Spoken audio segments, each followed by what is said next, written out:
সন্তানেরা না দেখার প্রধান কারণ দরিদ্র না শিক্ষা, এই ব্যাপার নিয়ে আমাদের ছাত্রছাত্রীরা তর্ক বিতর্ক করবে। নমস্কার। এখানে উপস্থিত সম্মানীয় শ্রুতি এবং গ্লোবাল রাইজ পাবলিক বৃন্দ, আশেপাশে গ্রাম থেকে আগত অভিভাবক অভিভাবিকাগণ, আজকে অনুষ্ঠানের শেষ পর্যায়ে যে ইভেন্টটি অনুষ্ঠিত হবে সেটা হচ্ছে বিতর্ক প্রতিযোগিতা। তো এখন আমরা এই বিতর্ক প্রতিযোগিতা শুরু করবো। পক্ষ এবং বিপক্ষ তাদের যুক্তি দেখাবেন। আমি পক্ষদলের প্রথম বক্তা তার মূল্যবান বক্তব্য দেওয়ার জন্য আহ্বান জানাচ্ছি। সম্মানিত সভাপতি ও বিচারক মন্ডলী এবং প্রিয় শ্রোতাবৃন্দ, আমি আজ এই প্রস্তাবের পক্ষে কথা বলছি যে বৃদ্ধ আমাকে সন্তানরা না দেখার প্রধান কারণ দরিদ্র নয় বরং শিক্ষার অভাব।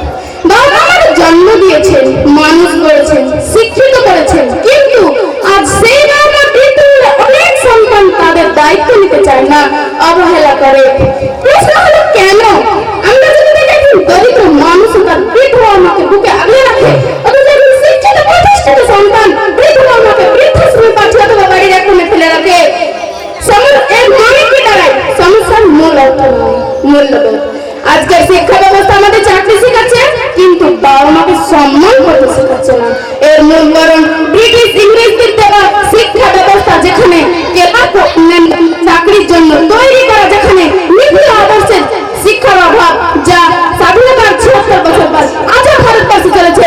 তাই আমি দৃঢ়ভাবে বলছি, এটা শিক্ষার ব্যস্ততা নয়, এটা দরিদ্র ব্যস্ততা। ধন্যবাদ সভাপতি, ধন্যবাদ বিচারক মন্ডলী। পক্ষদলের প্রথম বক্তাকে ধন্যবাদ জানাই। এবার আমরা বিপক্ষ দলের প্রথম বক্তাকে তার মূল্যবান বক্তব্য দেওয়ার জন্য আহ্বান জানাচ্ছি। সম্মানিত সভাপতি ও উপস্থিত, আমি আজ এই বিপক্ষের প্রস্তাবে কথা বলতে দাঁড়িয়েছি যে বৃদ্ধ বাবা-মাকে না দেখার প্রধান কারণ দরিদ্র। যে পরিবারে নিজেই দুবেলা খাবার জুটে না, যেখানে সন্তান দিন মজুরি করে বেঁচে থাকে, সেখানে বৃদ্ধ বাবা-মার চিকিৎসা, যত্ন, ওষুধ সবকিছুই অসাধ্য। অনেকেই বাবা মাকে দেখতে চায়, কিন্তু সামর্থ্য না থাকায় পারে না। এটা নিষ্ঠুরতা নয়, এটা অসহায়তা।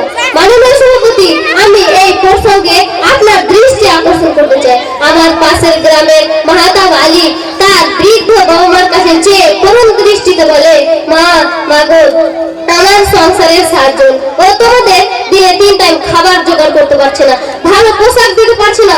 মাননীয় সভাপতি, মাহাতাব আলী প্রতিদিন দিন মজুরির কাজ করে। যেহেতু তার মাতা পিতা দরিদ্র, সে দরিদ্র থেকে গিয়েছে, সে তার অবস্থার পরিবর্তন করতে পারেনি। আপনি কি একজন বেকার যার মুখ লালটা পাল্টা করে সে তাকে বলবে তুমি তোমার বৃদ্ধ বাবার কেন চিকিৎসা করো? আবারও বলছি, এটা নিষ্ঠুরতা নয়, এটা অসহায়তা। অতএব বাস্তব সত্য হলো দরিদ্র হলো বৃদ্ধ বাবাকে না দেখার প্রধান কারণ। ধন্যবাদ। ধন্যবাদ। পক্ষদলের দ্বিতীয় সম্মানিত সভাপতি ও শ্রোতাবৃন্দ, আমি পক্ষে দ্বিতীয় বক্তা হিসাবে একটি প্রশ্ন রাখতে চাই। বৃদ্ধ মাতা পিতাকে সন্তানেরা না দেখা প্রধান কারণ, অথবা বাড়ির মাতা পিতাকে সন্তানেরা না দেখা প্রধান কারণ যদি দরিদ্রই হয়, তাহলে কেন আমরা দেখি শিক্ষিত ধনী পরিবারের বৃদ্ধাশ্রমে অথবা বাড়ির এক কোণে অসহায় অবস্থায় পড়ে থাকে, অন্যদিকে অনেক দরিদ্র ব্যক্তি মাতা পিতার সঙ্গেই থাকে। মাননীয়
অসংখ্য ধন্যবাদ পক্ষদলের দ্বিতীয় বক্তাকে তার এই মূল্যবান বক্তব্য রাখার জন্য।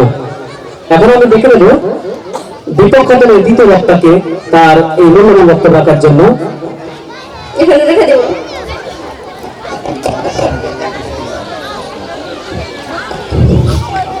সম্মানিত সভাপতি ও শ্রোতা বৃন্দ, আমি বিপক্ষের দ্বিতীয় বক্তা হিসেবে কথা বলতে চাই। আমি কথা বলবো বৃদ্ধ মাতা পিতাকে সন্তানেরা না দেখার কারণ দরিদ্র নিয়ে। মাননীয় সভাপতি, দরিদ্র বা গরিবতা জীবনের এক অভিশাপ। যে ওই পরিস্থিতিতে আছে সেই জানে কত কষ্ট। পক্ষের বক্তা সম্ভবত শহরের উদাহরণ দিয়েছে, কিন্তু দেশের 70% মানুষই গ্রামে বাস করে।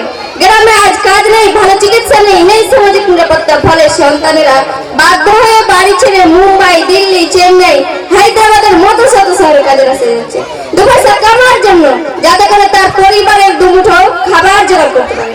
আর এইসব কারণে দিনের পর দিন বাড়ি ফিরতে পারে না। এটা কি শিক্ষার দোষ? না, এটা দরিদ্রের চাপ।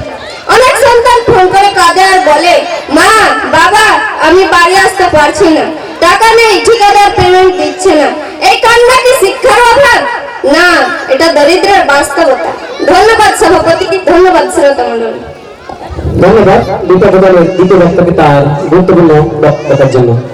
আমি আমাদের শেষ প্রতিযোগী পক্ষ দলের তৃতীয় বক্তাকে তার মূল্যবান বক্তব্য রাখার জন্য অনুরোধ করছি। সম্মানিত উপস্থিত সবাই, আমি পক্ষের শেষ বক্তা হিসেবে বলতে চাই, দরিদ্র মানুষকে দূরে নিয়ে যায় না, মানসিকতা নিয়ে যায়। যদি শিক্ষা মানুষকে শেখাতো কৃতজ্ঞতা, দায়িত্ব, মানবিকতা, তাহলে সন্তান কাজের স্থান বদলাতে কিন্তু বাবা মাকে ছাড়তো না। আজ আমরা দেখি মাতা পিতাকে একা রেখে সন্তান ফেসবুক, ইউটিউব নিয়ে ব্যস্ত। এটা দরিদ্র নয়, এটা নৈতিক শিক্ষার অভাব। মাননীয় সভাপতি, বৃদ্ধ বাবা মাকে অবহেলার মূল কারণ দরিদ্র নয়, মূল কারণ মানবিক শিক্ষার অভাব। ধন্যবাদ সভাপতি, ধন্যবাদ শ্রোতা। ধন্যবাদ পক্ষ দলের তৃতীয় বক্তাকে তার বিষয়ে গুরুত্বপূর্ণ বক্তব্য রাখার জন্য। আমাদের শেষ প্রতিযোগী পক্ষ দলের তৃতীয় বক্তাকে তার বিপক্ষ দলের তৃতীয় বক্তাকে তার মূল্যবান বক্তব্য রাখার জন্য অনুরোধ জানাচ্ছি আমি। সম্মানিত শ্রোতা মণ্ডলী, আমি বিপক্ষে শেষ বক্তা হিসাবে বলতে চাই, শিক্ষা থাকলে কি সব সমস্যা মেটে না? কখনো মেটে না। যেখানে হাসপাতালে বিল মেটানো যায় না, যেখানে ওষুধ কেনার টাকা নেই, সেখানে ভালোবাসা থাকলেও বাস্তবতা কঠিন। অনেক সন্তান বাবা মাকে ভালোবাসে, কিন্তু দরিদ্র তাদের হাত বেঁধে রাখে। তাই আবেগ নয়, আমাদের বাস্তবতাকে দেখতে হবে। মাননীয় সভাপতি, ও বৃদ্ধ মহিলাকে সন্তানেরা না দেখার প্রধান কারণ এখনো গরিব থাকার কারণ। ধন্যবাদ সভাপতি, ধন্যবাদ শ্রোতা মণ্ডলী। ধন্যবাদ বিপক্ষ দলের তৃতীয় বক্তাকে তার বিষয়ে মূল্যবান বক্তব্য রাখার জন্য। আমাদের এই যে প্রতিযোগিতার মূল বিষয় বৃদ্ধ বাবা মাকে সন্তানরা না দেখার, এক পক্ষ বললে দরিদ্রতা, অপর পক্ষ বললে শিক্ষা। এক্ষেত্রে গ্লোবাল পাবলিক স্কুলের বিদ্যার্থীরা যথেষ্ট যুক্তি তর্কের মাধ্যমে আপনাদের সামনে তুলে ধরেছেন। তার জন্য আমি অনেকগুলো ছাত্রদের কাছ থেকে ছোট্ট একটা ক্লাপিং। তো যেহেতু সময় সংকীর্ণ, সূর্যাস্ত হয়ে যাচ্ছে, রাজনীতির ব্যবস্থা নেই, তাই ইমিডিয়েট তাড়াতাড়ি ইভেন্ট শেষ করার চেষ্টা করছি। তো এখন কিন্তু আমাদের এই ইভেন্টটি শেষ হলো। ধন্যবাদ।